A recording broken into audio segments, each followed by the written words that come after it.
Pernahkah Anda merasa bahwa hati masih terasa kosong, walaupun sudah melalui pelbagai hubungan? Seolah-olah apa yang kita harapkan daripada pasangan atau orang tersayang tidak cukup untuk mengisi jiwa kita.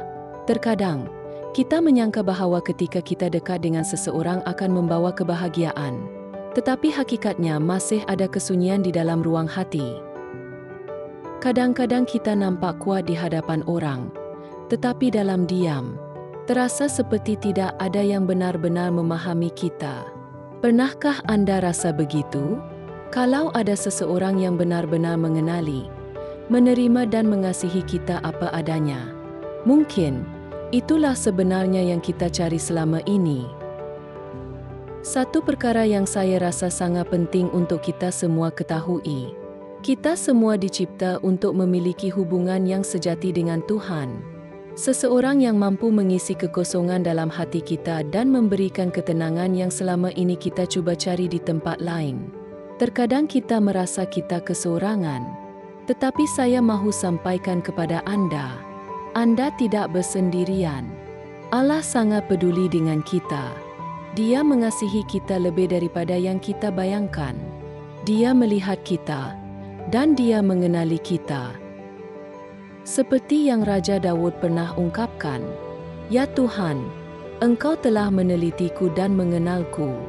Engkau mengenal dudukku dan berdiriku. Engkau memahami fikiranku dari jauh." Mazmur 139 ayat 1 hingga 2. Saya sendiri pernah merasa sunyi, pernah rasa hilang arah, tetapi saya menemui jawabannya dalam Yesus Kristus. Dia sanggup hadir dalam hati kita yang paling sunyi. Dia boleh menjadi penyelamat kita dan menjadi Tuan dalam hidup kita. Ini bukan sekadar tentang mengikut-ikut agama sahaja. Ini tentang memulakan suatu hubungan sebenar dengan Allah yang benar-benar hidup. Dan hubungan itu bermula dengan hanya satu langkah kecil.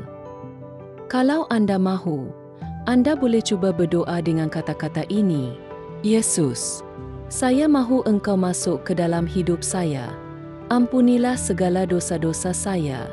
Saya sedar, tanpa Engkau, saya hilang arah. Hari ini, saya mahu memulai hubungan ini bersama Engkau." Yesus pernah berkata, "Mintalah, dan kamu akan menerimanya. Carilah, dan kamu akan mendapatnya. Ketuklah pintu, dan pintu akan dibuka untukmu." Matius 7 ayat 7. Allah mendengar ketika kita sungguh-sungguh mencari Dia, dan Dia pasti akan menjawab. Sekiranya Anda ingin mengetahui lebih lanjut tentang Yesus, tentang ajaran Dia, tentang kehidupan Dia, dan mengapa Dia begitu penting, jom tonton video ini untuk mengenali Dia dengan lebih dalam. Sekiranya Anda ada sebarang soalan, atau tergerak hati untuk berbual dengan seseorang, kunjungi laman Facebook kami dan hantarkan mesej. Kami rindu untuk berbual dengan Anda tentang kasih Tuhan yang nyata dalam kehidupan Anda.